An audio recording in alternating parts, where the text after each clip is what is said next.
ሰላም ጤና ይስጥልኝ ክቡራትና ዎች እንደምን አላችሁ? እኔ አለው እግዚአብሔር ይመስገን ደህና ነኝ። ዛሬም በጠቃሚና በአዲስ ፕሮግራም በድጋሜ ተገናኝተናል። በዛሬው የጤና ፕሮግራማችን ላይ የምንመለከተው ከመተኛታችሁ በፊት ማታ አንድ የሻይ ማንኪያ የተፈጨ ተልባን ብትወስዱ በሰውነታችሁ ላይ ምን ሊፈጠር እንደሚችል፣ ምን ጥቅሞችን እንደምታገኙ እናም እንዴት መጠቀም እንዳለባችሁ በዚህ ቪዲዮ ላይ በደንብ እነግራችኋለሁኝ ማለት ነው። ይህ የጤና ትምህርት ታዲያ ለበርካታ ሰዎች እንዲደርስ ሁላችሁም በቅንነት ላይክና ሼር በማድረግ ሌሎችንም አስተምሩ አሳውቁላለሁኝ።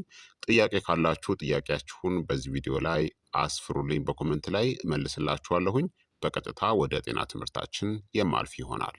ከመተኛታችሁ በፊት አንድ የሻይ ማንኪያ ተልባን መመገብ የምግብ መፈጨትን፣ ሜታቦሊዝምን፣ የሰውነት ንጥረ ነገር ዝውውርን፣ ሆርሞኖችን፣ የልብ ጤናን እናም የኮለን ወይም የትልቁ አንጀት ጥበቃን በለሰለሰ ሁኔታ ይደግፋል።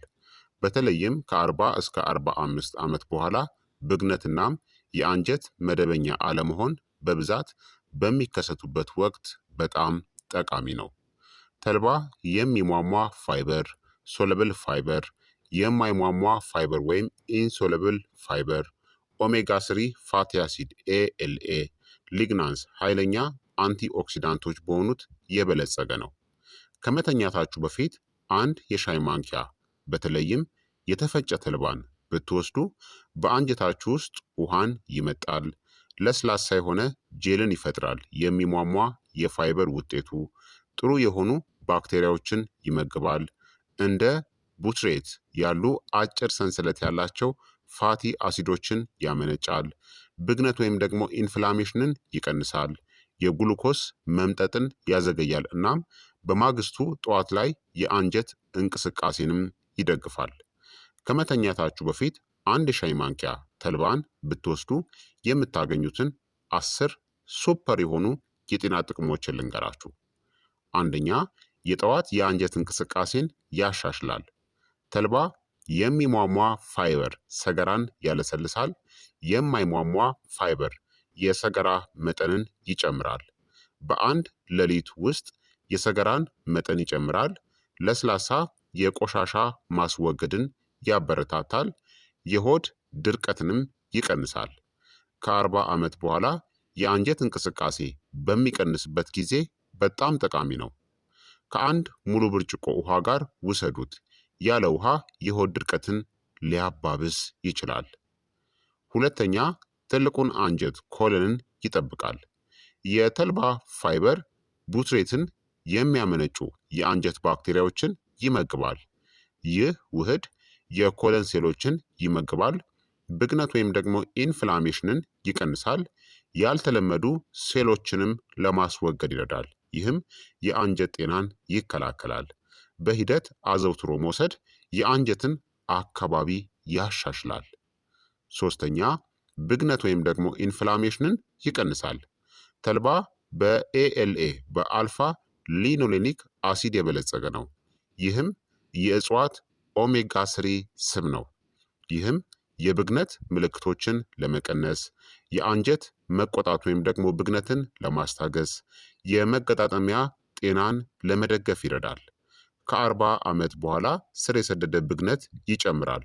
ተልባ ደግሞ ይህንን ለመቋቋም ይረዳል። አራተኛ፣ በአንድ ሌሊት የደም ስኳርን ያረጋጋል።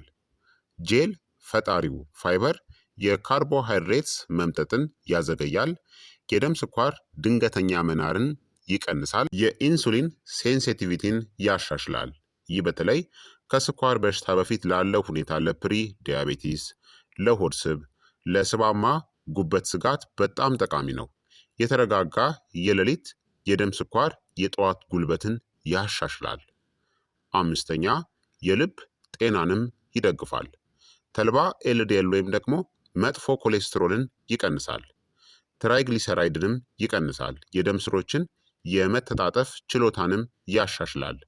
የፋይበርና የኦሜጋ ስሪ ውህደት ለልብ ጥበቃ ጠቃሚ ያደርገዋል። በተለይም ከ45 ዓመት በኋላ የልብና የደም ስር በሽታ ስጋት በሚጨምርበት ጊዜ በጣም አስፈላጊ ነው።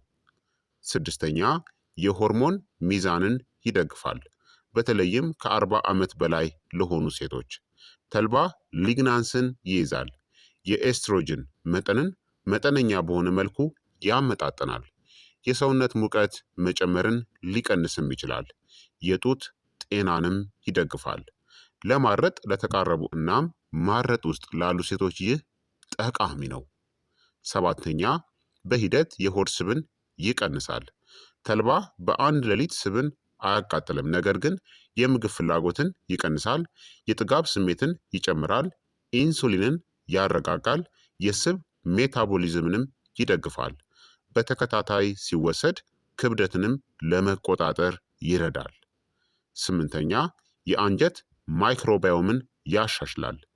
ተልባ ፕሪባዮቲክ ነው። እሱም ጠቃሚ ባክቴሪያዎችን ይመግባል፣ ጎጂ ባክቴሪያዎችን ይቀንሳል፣ የአንጀት ብዝሃነትን ያሻሽላል። ጤናማ ማይክሮባዮም ደግሞ በሽታ የመከላከል አቅምን፣ ስሜትን፣ የምግብ መፈጨትንና የብግነት መጠኖችን ያሻሽላሉ። ዘጠነኛ የእንቅልፍ ጥራትንም ሊያሻሽል ይችላል። ይህ ቀጥተኛ ያልሆነ ውጤት ነው፣ በተዘዋዋሪ ግን እንቅልፍን ይደግፋል። የተረጋጋ የደም ስኳርና የብግነት መቀነስ ማለት የሌሊት መነቃቃት መቀነስና የበለጠ የተረጋጋ ኃይል ይኖራችኋል ማለት ነው።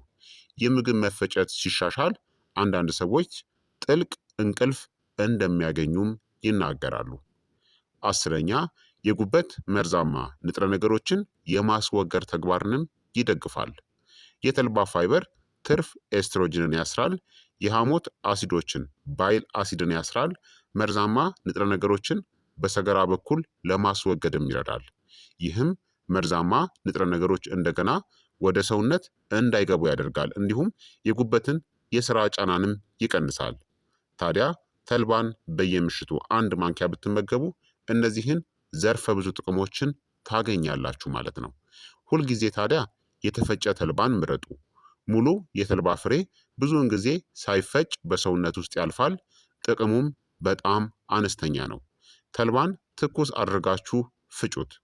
ታዲያ ከመተኛት በፊት በአግባቡ የመውሰጃ መንገድን ልንገራችሁ። አማራጭ 1 ሻይ ማንኪያ የተፈጨ ተልባን በሞቀ ውሃ ውስጥ ቀላቅሉ። ከዛም ወዲያውኑ በደንብ አማስላችሁ መጠጣት ነው።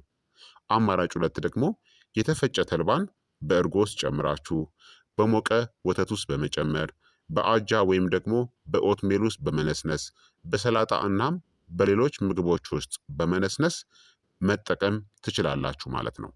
ታዲያ ሁልጊዜ ተልባን ከተጠቀማችሁ በኋላ በቂ ውሃን መጠጣት ያስፈልጋል ማለት ነው። ምን አይነት ሰዎች ደግሞ ጥንቃቄ ማድረግ አለባቸው?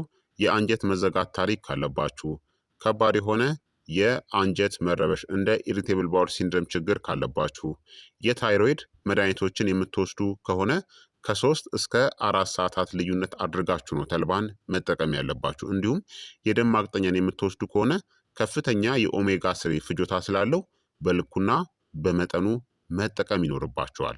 ታዲያ ተልባን በየምሽቱ 1 ማንኪያን መውሰድ በጀመራችሁ ከ1 እስከ 3 ቀናት በኋላ የተሻለ የአንጀት እንቅስቃሴን ታስተውላላችሁ። ከ2 እስከ 4 ሳምንታት በኋላ የተሻሻለ የኮሌስትሮል፣ የሆድ መነፋት መቀነስና የተሻለ የምግብ መፈጨት ሂደትን ታስተውላላችሁ። ተልባን መጠቀም በጀመራችሁ ከ2 እስከ 3 ወራት በኋላ ደግሞ የሜታቦሊዝም እናም የብግነት መሻሻሎችን ታስተውላላችሁ። ታዲያ ከመተኛት በፊት በጣም ጠንካራው ለመውሰድ ምርጥ ጥምረት እናም ቀላሉ 1 ሻይ ማንኪያ የተፈጨ ተልባን በሞቀ ውሃ መውሰድ ነው። ሲምፕልና ቀላል ነው። እንዲሁም ጤናማ የሆነ አጠቃላይ አመጋገብና የአኗኗር ዘይቤንም መከተል ያስፈልጋችኋል ማለት ነው።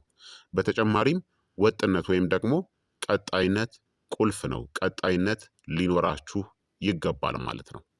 ስለዚህ ክቡራትና ክቡራን ተመልካቾቼ የዛሬው የጤና ትምህርት እንግዲህ ይህንን ይመስል ነበረ። እንደተማራችሁበት ተስፋ አደርጋለሁኝ። በየቀኑ ማታ ማታ አንድ የሻይ ማንኪያ ተልባን በአመጋገባችሁ ውስጥ ብታካትቱ ወይም ደግሞ ብትወስዱ በሰውነታችሁ ላይ ምን ሊፈጠር እንደሚችልና የምታገኙትን ድንቅ የጤና ጥቅሞችን በዚህ ቪዲዮ ላይ በደንብ ነግሬያችኋለሁ ማለት ነው። ይህ የጤና ትምህርት ታዲያ ለበርካታ ሰዎችም እንዲደርስ ሁላችሁም በቅንነት ላይክና ሼር ማድረጋችሁን አትዘንጉ። በቀጣይ የጤና ትምህርት እስከምንገናኝ እኔንም እናንተንም ቸር ያቆየን። መልካም ጊዜ፣ መልካም ቆይታ። ቻው ቻው።